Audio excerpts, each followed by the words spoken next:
Bismillah, walhamdulillah, wa salatu wa salam ala rasoulillah. Les mérites de la prière. La prière est le pilier porteur de la religion, un lien entre le serviteur et son Seigneur, son maître protecteur. C'est pourquoi elle est la plus importante des pratiques d'adoration et la plus éminente. Allah subhanahu wa ta'ala a demandé aux musulmans d'y être assidus, quelle que soit sa situation, qu'il soit dans son lieu de résidence ou en voyage, qu'il soit en bonne santé ou souffrant. La prière est le deuxième pilier de l'islam, après la shahada, l'attestation de foi. Et c'est la première chose sur laquelle le musulman sera interrogé le jour de la résurrection. Celui qui l'accomplit avec assiduité aura donc préservé sa foi et sa religion, et celui qui la négligera certainement les autres devoirs religieux. Le prophète sallallahu alayhi wa sallam a dit: la prière est la première chose dont le serviteur rendra compte au jour de la résurrection parmi ses œuvres. Si elle est acceptée, tout le reste de ses œuvres est admis. Au contraire, si elle est refusée, tout le reste de ses œuvres sera en perdition. La prière est la meilleure de ses œuvres. Et dans le recueil de Sahih ibn Hibban, il est reporté qu'un homme a demandé au prophète: ô messager d'Allah, quelle est la meilleure œuvre? Il a répondu: la prière. Il lui a posé 3 fois la question et le Nabi sallallahu alayhi wa sallam répond: la prière. La prière, c'est-à-dire la salat, une conversation intime. La prière est un lien entre le serviteur et son Seigneur. Le prophète sallallahu alayhi wa sallam a dit: en effet, quand l'un de vous prie, il parle en privé avec son Seigneur.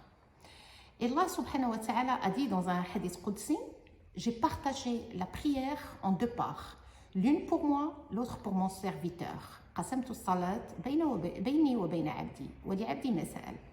Et à mon serviteur ce qu'il demande. Si mon serviteur dit Alhamdulillahi Rabbil Alamin, louange à Dieu Seigneur des mondes, je dis: mon serviteur m'a loué, Majidani Abdi. S'il dit Ar-Rahman Ar-Rahim, le clément, le miséricordieux, je dis: mon serviteur m'a rendu les hommages, Athna alayya Abdi. S'il dit: c'est toi que nous adorons et c'est toi que nous implorons, Iyaka na'budu wa iyaka nasta'in, je dis: cela concerne moi et mon serviteur, et à mon serviteur ce qu'il demande. Hada bayni wa bayna abdi wa li abdi ma sa'al. S'il dit: guide-nous vers le droit chemin de ceux que tu as comblés par tes bienfaits, non le chemin de ceux qui ont couru ta colère, ni de ceux qui se sont égarés, ihdina as-sirat al-mustaqim, je dis: cela est pour mon serviteur, et à mon serviteur ce qu'il demande. Hada li abdi wa li abdi ma sa'al. Et la prière consiste essentiellement en 3 éléments. Le sentiment d'humilité devant la grandeur, la majesté et la puissance d'Allah subhanahu wa ta'ala. La reconnaissance de cette supériorité, Allahu Akbar. L'adoption par son corps et tous ses organes de la posture de respect nécessaire. Accomplir la prière selon les rites du prophète sallallahu alayhi wa sallam. Car grâce à la prière, on devient scrupuleux. On acquiert de la force pour résister aux tentations et de la fermeté dans ce qu'on entreprend. L'âme, ar-ruh, devient fière et n'éprouve devant le mal que répulsion et dégoût. C'est dans ce sens que le Coran affirme: Inna salat tanha anil fahsha'i wal munkar wa la dhikrullahi akbar wallahu ya'lamu ma tasna'un. La prière, c'est-à-dire que la prière préserve de la turpitude et du blâmable. Le rappel d'Allah est certes ce qu'il y a de plus grand, et Allah sait ce que vous faites. La prière efface les péchés et expie les mauvais actes. Le prophète sallallahu alayhi wa sallam a dit: que pensez-vous si l'un de vous avait devant sa porte une rivière où il se laverait 5 fois par jour? Est-ce qu'il lui resterait quelque chose de sa saleté? Ils disent: il n'y en reste rien. Il dit: telle est l'image des 5 prières quotidiennes par lesquelles Allah efface les fautes. Et le prophète sallallahu alayhi wa sallam a dit: les 5 prières quotidiennes et la prière du vendredi jusqu'à la suivante effacent les péchés commis entre elles, tant qu'on n'a pas commis les grands péchés rapportés par Muslim. Donc, la prière éduque, car la prière à heures régulières, bien précises, apprend aux musulmans la rigueur de la gestion de son temps et la ponctualité. La prière est une discipline. Et du fait que tous les musulmans se tournent vers un même point, la Kaaba renforce l'idée de fraternité et d'égalité entre les musulmans. car penser que tout le monde se tourne vers le même endroit pour le même but et de la même façon réchauffe le cœur, nous rapproche malgré les différences ethniques ou raciales. La prière a moyen de se déconnecter, la détente. Nous avons l'immense privilège dans ce monde de stress et de rendement d'avoir le droit à 5 prières par jour, 5 moments de détente où l'on se déconnecte du monde d'ici-bas. Durant la salat, le musulman doit se détendre, se laisser aller, dans une forme de concentration et de méditation. Allahu Akbar, Dieu est grand. Même, subhanallah, le geste de takbirat al-ihram signifie, c'est-à-dire quand on fait Allahu Akbar, qu'on rejette toute la vie derrière nous et on se dirige vers Dieu, subhanahu wa ta'ala. La salat, c'est oublier pour un moment, un instant, ce monde. As-salat, c'est l'ascension spirituelle de l'âme, al-mi'raj al-ruhi. As-salat, un refuge, une confidence. Elle permet de mettre de l'ordre dans ses pensées. واستعينوا بالصبر والصلاة وإنها لكبيرة إلا على الخاشعين. As-salat est le moyen d'appui et d'aide en période de stress et de chagrin. Chercher secours dans l'endurance, patience et la salat.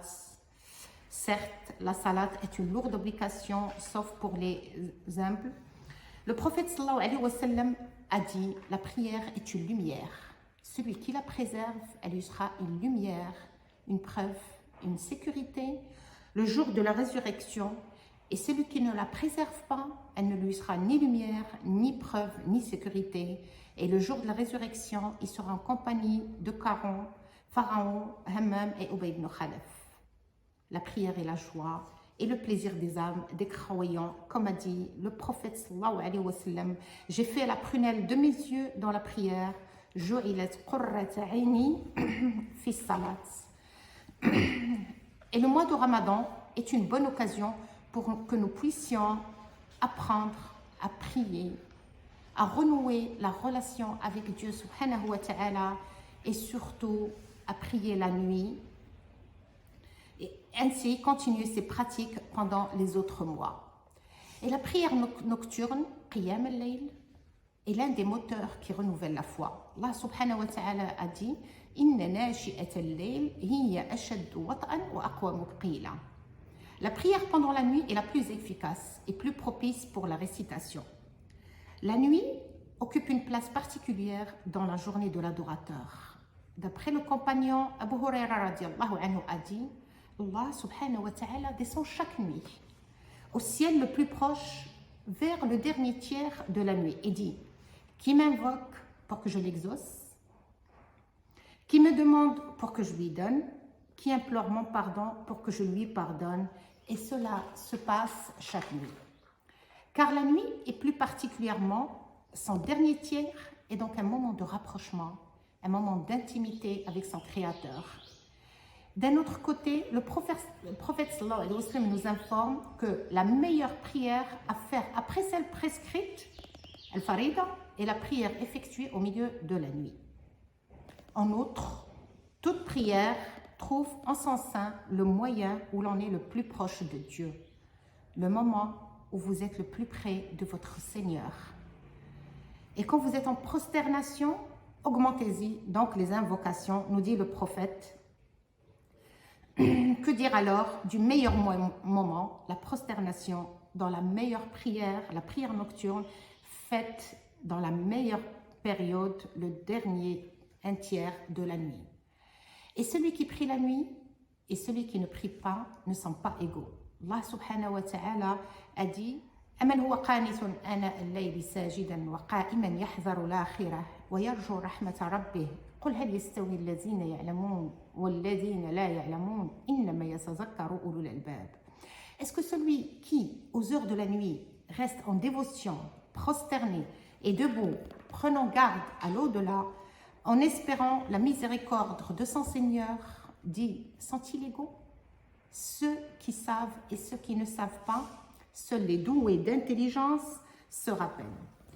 La prière nocturne est une source de lumière divine qui irradie le croyant lors de sa journée. Un homme demanda à Hassan al-Basri, ô Abu Saïd, pourquoi ceux qui prient la nuit sont ceux ayant les plus beaux visages parmi les gens? Il répondit, car il reste seul avec le Clément, alors il est rêvé de sa lumière, An-Nur, et celui-ci apparaît sur le visage. Quiconque désire l'honneur et l'élévation doit être assidu dans l'accomplissement de la prière pendant la nuit. La prière accomplie la nuit est la cause de l'élévation des degrés, est une grande porte parmi les portes du bien. Le prophète sallallahu alayhi wa sallam a dit, je vais t'indiquer les portes du bien. Le jeûne est une protection, l'aumône éteint le péché comme l'eau éteint le feu, et la prière de l'homme accomplie au milieu de la nuit. Je conclus, Inch'Allah, avec ce hadith de Jibril qui est venu voir le prophète sallallahu alayhi wa sallam et lui dit, « Ô Mohammed, vis la durée que tu voudras, tu finiras par mourir. Aime qui tu veux, tu finiras par te séparer de lui, et accomplis ce que tu veux, tu seras jugé. » Puis il dit, « Ô Mohammed, l'honneur du croyant réside dans le fait de prier la nuit, et sa gloire dans le fait de ne rien demander aux gens. سبحانك اللهم وبحمدك نشهد أن لا إله إلا أنت نستغفرك ونتوب إليك والسلام عليكم ورحمة الله تعالى وبركاته.